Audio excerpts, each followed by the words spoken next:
The Bengali টিউশনে তোমাদের সকলকে স্বাগত। আমি শুভময়। আজ তোমাদের হাট কবিতা ও দুঃখবাদী কবিতা এই দুটি কবিতার এসএকিউ প্রশ্ন উত্তর নিয়ে আলোচনা করব। এর আগের পর্বে আমরা বিষয়বস্তু এবং এমসিকিউ প্রশ্নোত্তর নিয়ে আলোচনা করেছিলাম এই দুটো কবিতারই। এবার আমরা এই দুটো কবিতারই শর্ট টাইপ অ্যান্সার নিয়ে আলোচনা করব। চলো তাহলে শুরু করা যাক।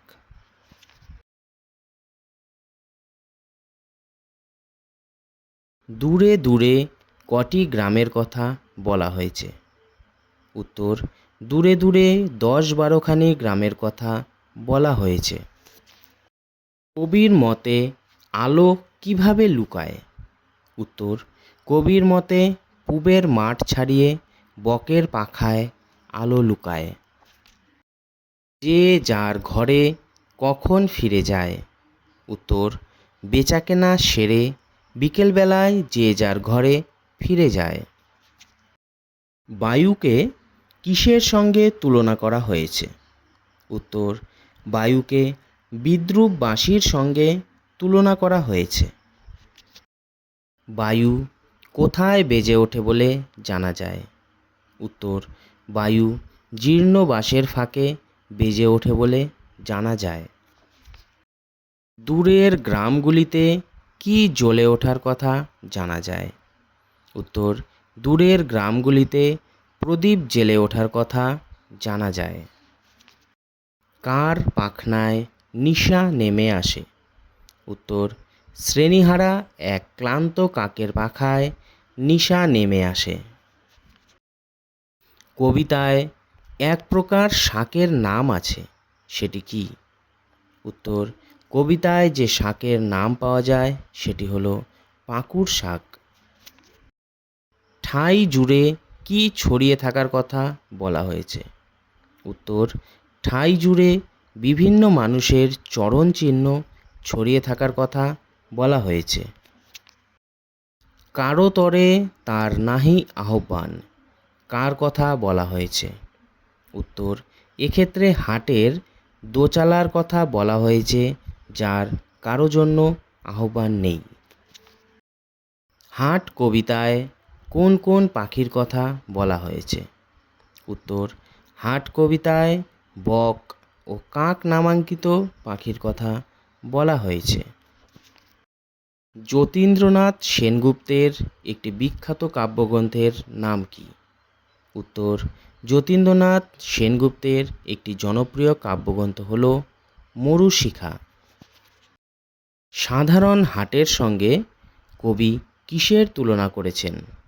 উত্তর, সাধারণ হাটের সঙ্গে কবি মানব জীবনের চরম সত্যের তুলনা করেছেন। হাট কোথায় খোলা আছে? উত্তর, হাট মুক্ত বাতাসে খোলা আছে। হাট কবিতার শেষ লাইনটি লিপিবদ্ধ করো। উত্তর, হাট কবিতার শেষ লাইনটি হল, উদার আকাশে মুক্ত বাতাসে চিরকাল একই খেলা। কবি যতীন্দ্রনাথ সেনগুপ্তকে কোন ধরনের কবি বলা হয়?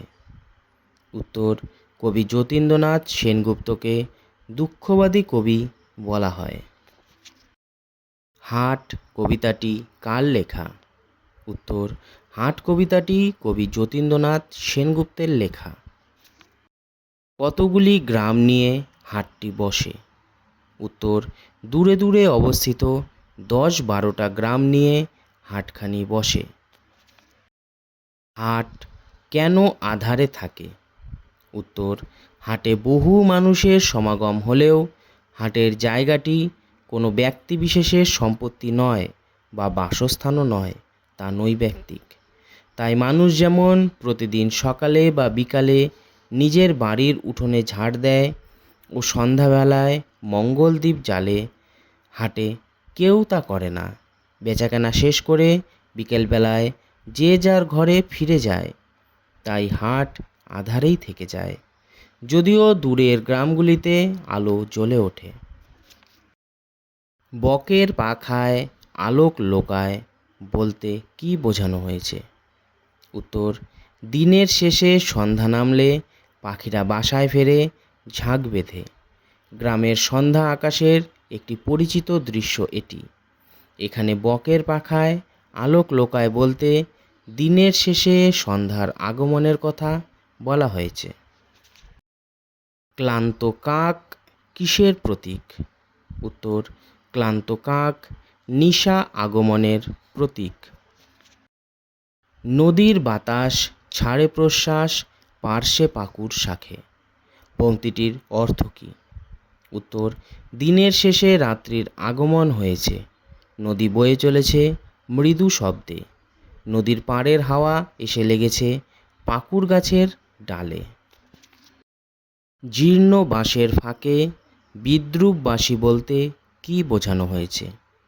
উত্তর, দিনের বেলাকার হাটের কোলাহল আর নেই। দিনের শেষে বেচাকেনা সেরে যে যার বাড়ি চলে গেছে। শূন্যে পড়ে আছে হাট। রাতের বাতাস বয়ে চলেছে আটচালার বাঁশগুলির মধ্য দিয়ে। বাতাসের শূন্য আটচালার মধ্য দিয়ে বয়ে যাওয়াতে যে শব্দের সৃষ্টি হয়েছে, কবিতাকে মনে করেছেন বায়ু যেন বিদ্রূপ বাঁশি বাজাচ্ছে। নির্জন হাটে রাত্রি কিভাবে নামলো বলে কবি মনে করেছেন? উত্তর, নির্জন হাটে একক কাকের ডাকে রাত্রি নামলো বলে কবি মনে করেছেন। দিনের বেলা হাটের অবস্থা কেমন থাকে? উত্তর, দিনের বেলা হাটের অবস্থা সম্পূর্ণ অন্যরকম থাকে। বহু মানুষের আনাগোনা কোলাহলে হাট সরগরম থাকে। অগণিত ক্রেতা বিক্রেতার ভিড়ে চলে কেনাবেচা, দর কষাকষি ও হট্টগোল। হাট কিভাবে এক মিলনক্ষেত্র হয়ে ওঠে?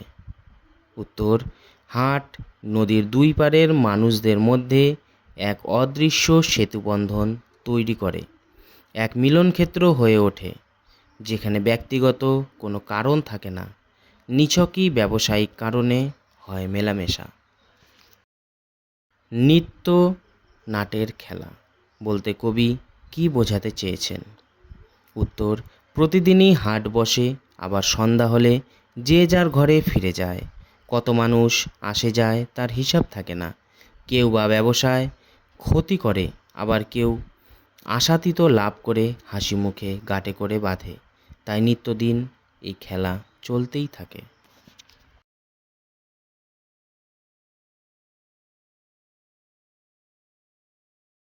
তারই পরে তব কোপ গো বন্ধু, তারই পরে তব কোপ কার উদ্দেশ্যে বলা হয়েছে? উত্তর, যে জন কিছুই বা কোনো কিছুই প্রকৃতির টোপ গিলতে চায় না, তাদের উপরে কোপ প্রকাশ করা হয়েছে। স্বভাব কবি বলতে কবি কী বুঝিয়েছেন?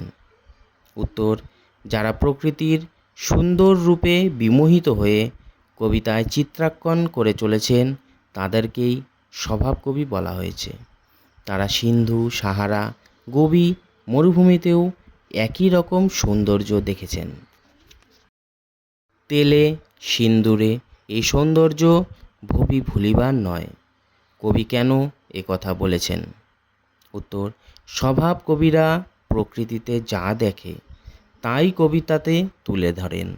সিন্ধু, সাহারা, গোবি মরুভূমির সৌন্দর্য তাদের কাছে একরূপে দেখা গিয়েছে, কিন্তু এই সৌন্দর্যে কবি যতীন্দ্রনাথ ভুলবার পাত্র নন, কারণ তার কাছে এই সুখের দুন্দুভি ছাপিয়ে দুঃখের জয়ধ্বনি ফুটে উঠেছে। তাই দেখে যারা হয় মাতোয়ারা, তীরে বসে গাহে গান। কি দেখে মাতোয়ারা হয়? উত্তর, কবি লক্ষ্য করেছেন হালকা সুখের তরঙ্গ উঠে প্রতিফলিত চন্দ্রকে ভেঙে দিয়েছে। এই ছবি দেখে অনেক কবি তীরে বসে গান গেয়ে ওঠেন। হায় গো বন্ধু, তোমার সভায় তাহাদেরই বহুমান। এখানে কাদের কথা বলা হয়েছে? তারা বহু মান কিভাবে অর্জন করেছে? উত্তর, তা কবি বলেছেন যারা সুখের তরঙ্গে মাতোয়ারা হয়ে তীরে বসে গান গেয়ে ওঠেন, তারাই স্রষ্টার সভায় সম্মান অর্জন করেন। তাদের বেদনা ঢাকে কি বন্ধু তরঙ্গ সুষমায়। এখানে কাদের কথা বলা হয়েছে? উত্তর, সমুদ্রের দূর দিগন্তের তরঙ্গের আড়ালে যারা হাবুডুবু খাচ্ছে, এখানে তাদের কথা বলা হয়েছে। নব ঘনশ্যাম শোভার তারিফ সে বংশে কে বা করে। এখানে কোন বংশের কথা বলা হয়েছে? উত্তর, যাদের বংশে বজ্রঘাতে কোনো ব্যক্তির মৃত্যু হয়েছে, সেই বংশ কখনোই নবঘনশ্যাম সবার প্রশংসা করে না।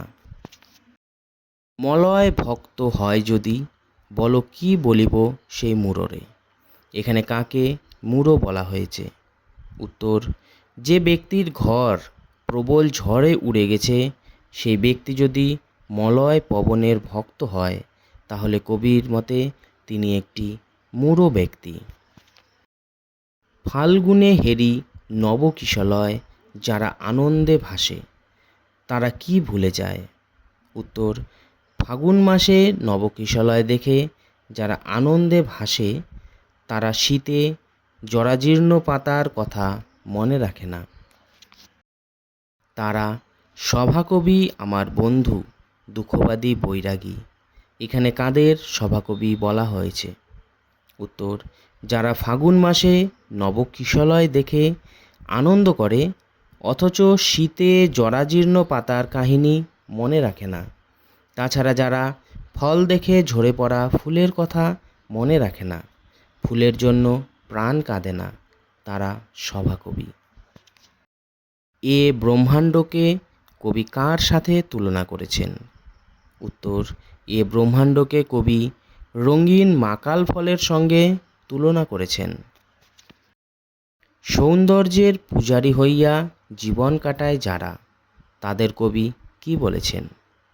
উত্তর, সৌন্দর্যের পূজারী হয়ে যারা জীবন কাটায়, তারা আসলে সত্যের শ্বাস কালো বলে খাসা রাঙা খোসা চষে তারা।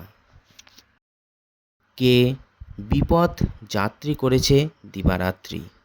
উত্তর, মায়াবিনী মানুষকে বিপথ যাত্রী করেছে দিবানিশি।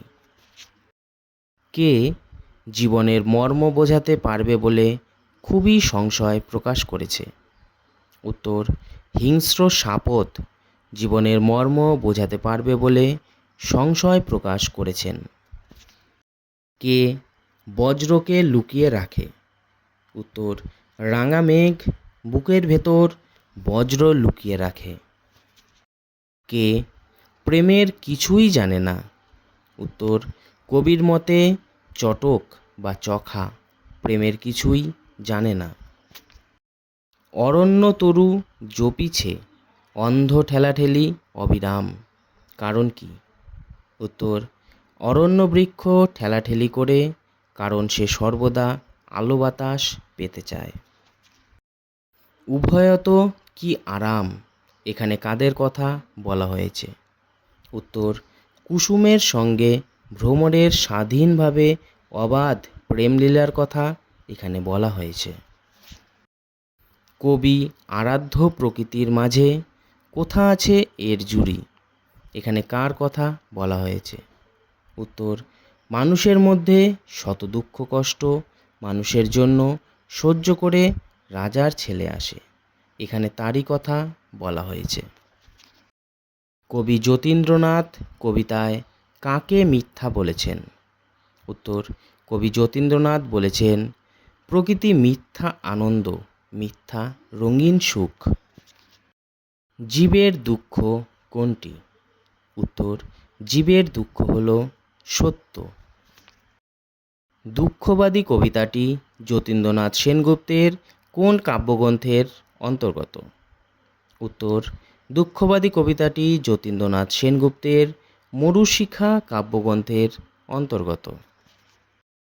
দুঃখবাদী কবিতাটি কোন পত্রিকায় কবে প্রকাশিত হয়? উত্তর, দুঃখবাদী কবিতাটি কল্লোল পত্রিকায় 1332 বঙ্গাব্দে ফাগুন মাসে প্রকাশিত হয়।